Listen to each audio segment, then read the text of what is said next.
Bowled Chatfield. For New Zealand to get back into the game, they had to knock over these last 3 England wickets this morning very, very quickly. It took them, in fact, only 21 deliveries. And here's the first ball Nick Cook has faced in the morning. Ewan Chatfield is the bowler. And beautifully taken. That really was a fine catch. John Bracewell, the fielder, at mid-on. And the first ball tragedy of the morning there for Nick Cook. Pushed it very firmly, and Bracewell took a really magnificent diving catch there, close in at mid-on. 208 for 8.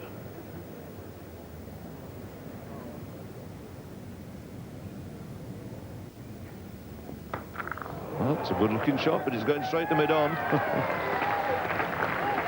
And Hadley picks up his first wicket. Right,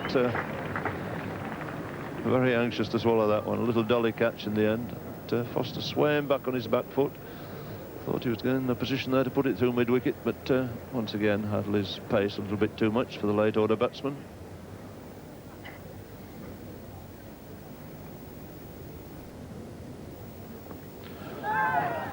Oh, that's it. Little outside edge going through the keeper. Cowans goes, and it's Chatfield who's picked up 2 out of 3 wickets this morning.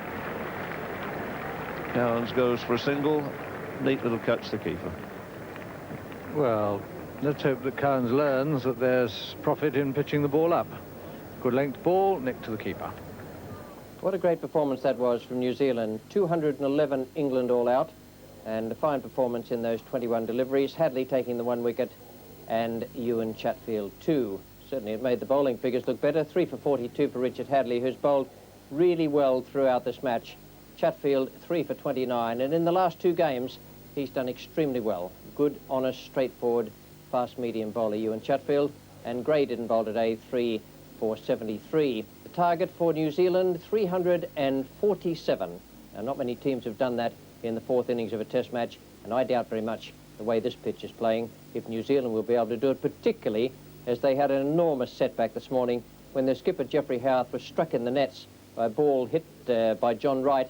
It hit him just above the left eye and required 2 stitches, and certainly there must have been quite a bit of shock about it. They say that Howarth will bat at number 3 in his normal position, but I wouldn't like to be going out there to face Bob Willis and the other England bowlers with an injury of that kind sustained earlier in the day. So we pick up play now with the first ball of the 2nd over. Ian Botham is bowling it. Bob Willis bowled the 1st over. John Wright is the batsman. There are 2 runs on the board, but both of them are extras.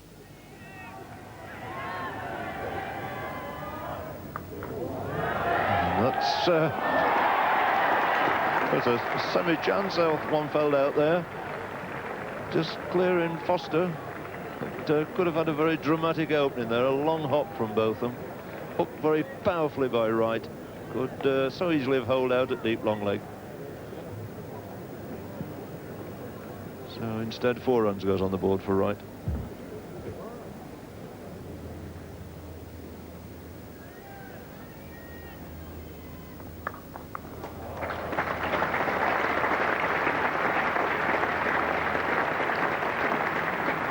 Powerful start from John Wright.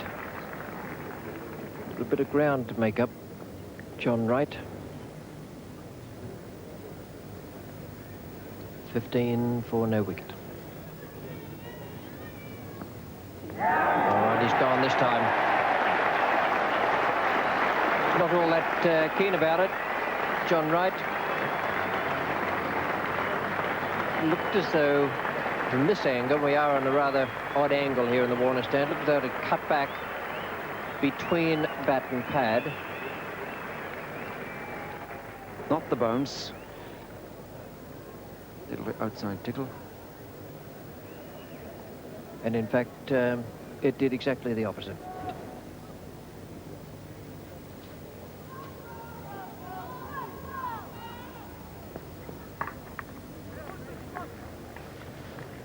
Edgar's off the mark, and it's taken him quite a time to arrive there. We're in the 5th over now.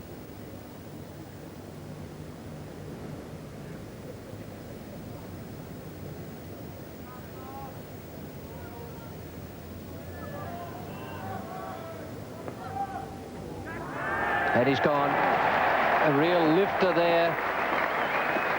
Not all that short. And Howarth almost had it right. But Willis has bowled with tremendous fire here this morning. He's found a very good length. It's just short of the full length. Commits the batsman to the stroke all the time. It's 17 for 2.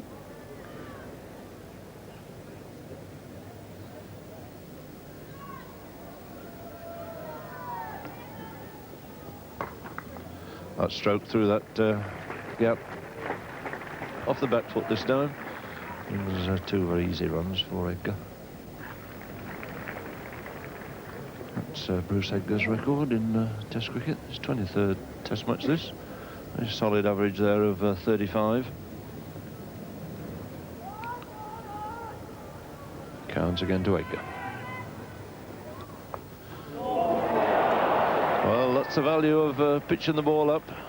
No luck there for Norman Cowans. He's found the outside edge now twice. And Edgar's back.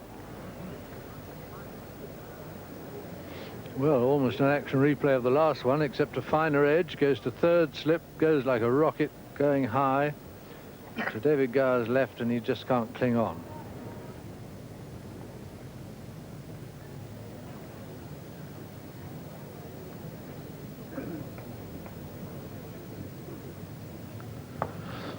Well, that's an unusual shot. Bruce Edgar coming right out of his shell. Pitch ball and cracked it straight over the bowler's head. Jolly good shot, in fact, there. There it is. Not often you see that ball stuck halfway up the screen. A bold, brave and good shot from Bruce Edgar.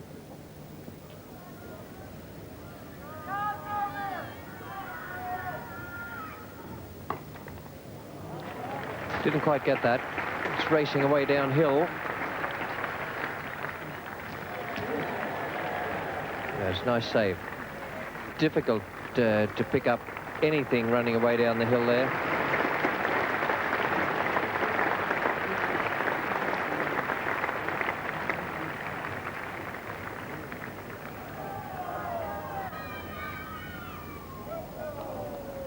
That's another one of those that leaps at the batsman from just short of a length.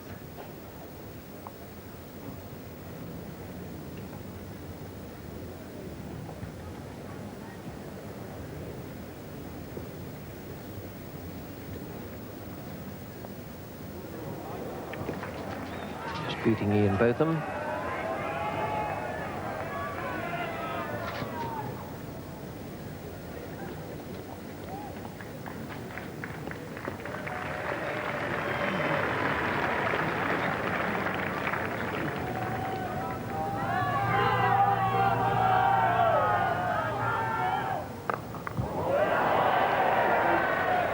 Safely caught. Nicely judged. Not the easiest of catches for a young man in his first test. Neil Foster takes the catch and Cowans claims the wicket. Martin Crowe is gone.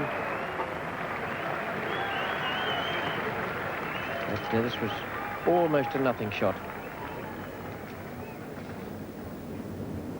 Turned out to be something for Foster and for Cowans. 57 for 3. And Martin Crowe made 12.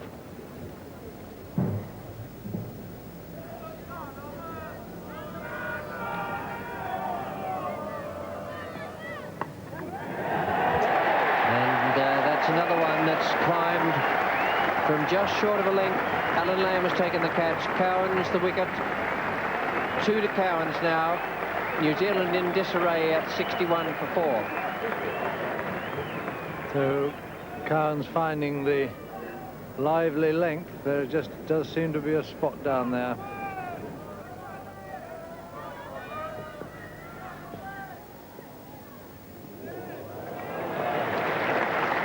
I'd like to see that again and again and again. Superb take by Bob Taylor. Well, no words from us needed here. 68 for 4. Wickets so far. 1 for Willis, 1 for Botham, and 2 for Cairns.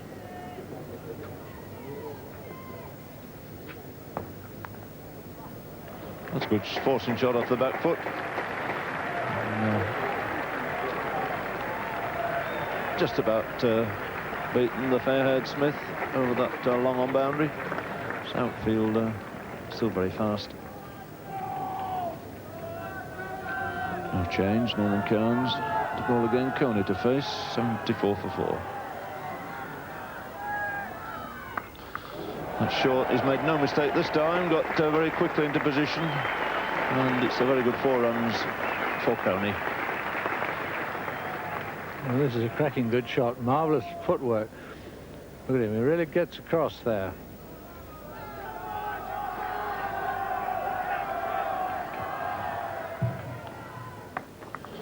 And it's repeated for 4 more. So that second boundary marks a little milestone for Jeremy Coney. He's gone past 1,000 runs in Test cricket now. Coney setting himself up again for the shot. Very well controlled.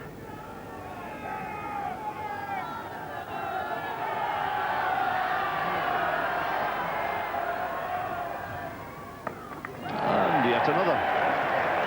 Oh, it's not the most intelligent piece of bowling I've seen for a while. And the crowd enjoying it. They've sprung to life. 3 very good shots there from Jeremy Coney. He's had 40 innings out there to get to his 1,000 runs with an average of just over 30.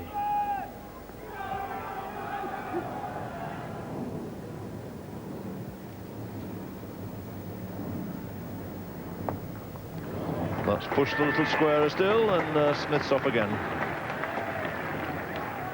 Leaves it 2 and a turn for the 3rd.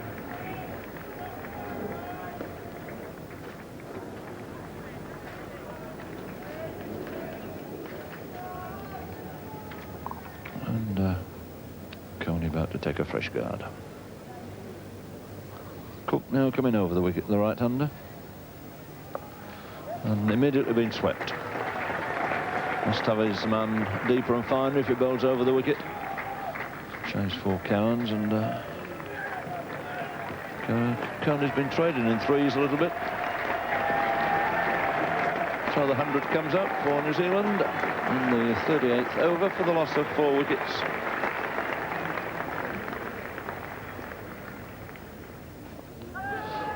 Oh, that's better.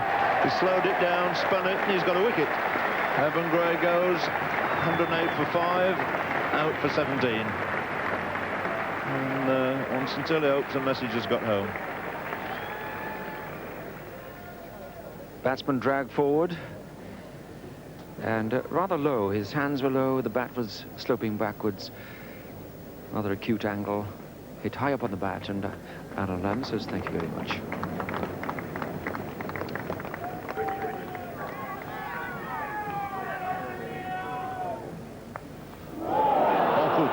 Oh dear, dear.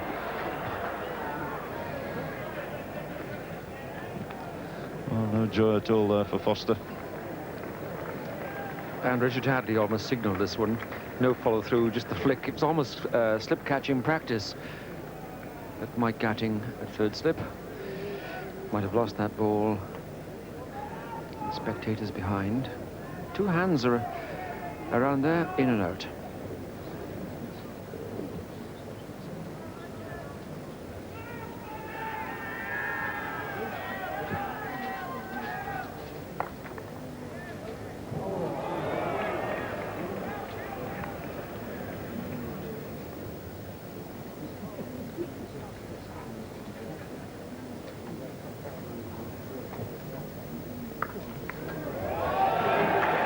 Hadley has latched onto 2 now, one a little bit short, and next one over-pitched.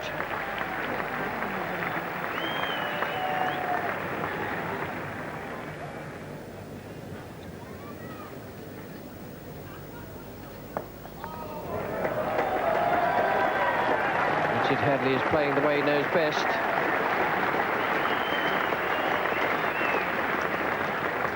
Turn it into him.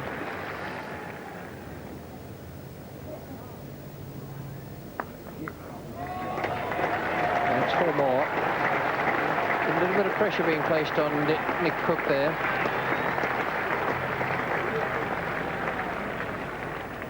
It's remarkable the psychological effect it has when suddenly becomes fewer than 200 to win. Problem is, there are only 5 wickets in hand. Oh, and that's done it. The return of the England captain for his 2nd wicket following that marvellous spell he bowled before lunch has broken this vital partnership. Richard Hadlee out for 30, and it's 154 for 6. Yes, Hadlee didn't quite fancy it. Slightly backing away, looking for room. There was a good partnership there between Coney and Hadlee. 46 they put on in 37 minutes. And Hadlee made 30 of those.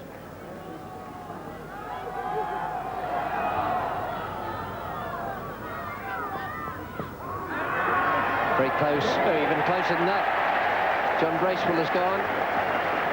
He was off the mark in this innings. It looked to me a very scrambly sort of stroke that. He was never playing way down the pitch to Bob Willis. Yes, it hit him before he'd got anywhere at all. Willis coming back and picking up 2 wickets, plus the one he took earlier with that devilish delivery to remove Jeff Howarth.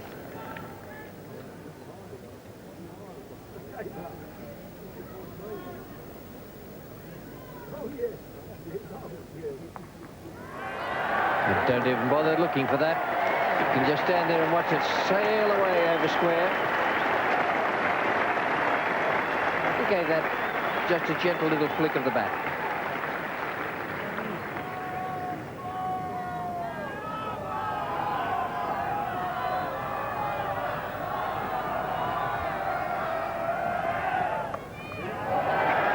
First hook shot off Willis. A fine stroke. We were just pondering over the fact that no one so far had been game to hook Willis, and suddenly Coney does it to bring up his own half-century.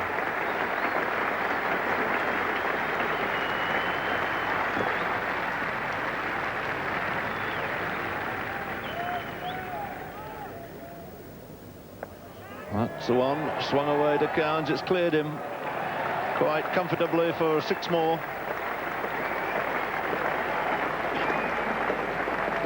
And he didn't really middle that one.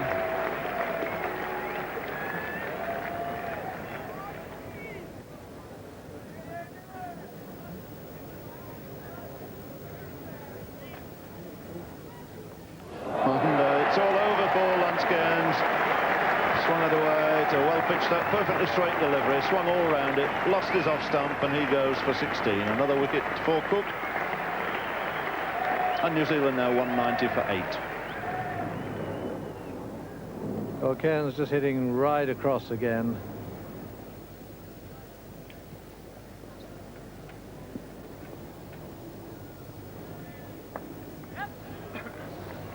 Got that away well. That ball followed him, came in with the arm. And it's gone through for 4. So first boundary for Ian Smith brings up the 200. 200 now for 8, with Smith going on to 7.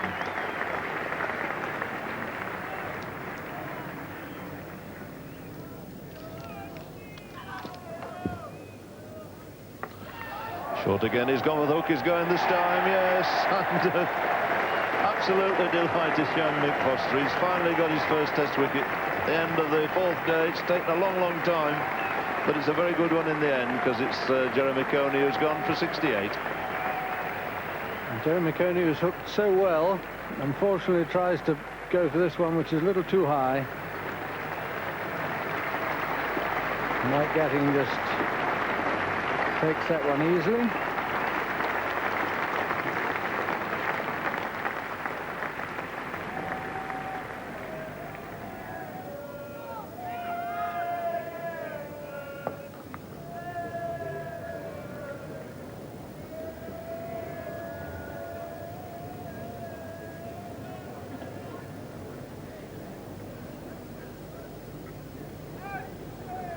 Certainly Ian Smith's best score in the series so far.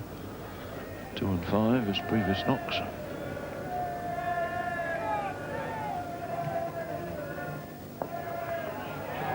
And he's gone for the return and he's caught it.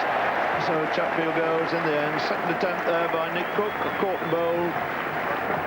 And Chatfield goes for 2, leaving Ian Smith 17 not out, and New Zealand all out for 219. Not out, and New Zealand all out for 219.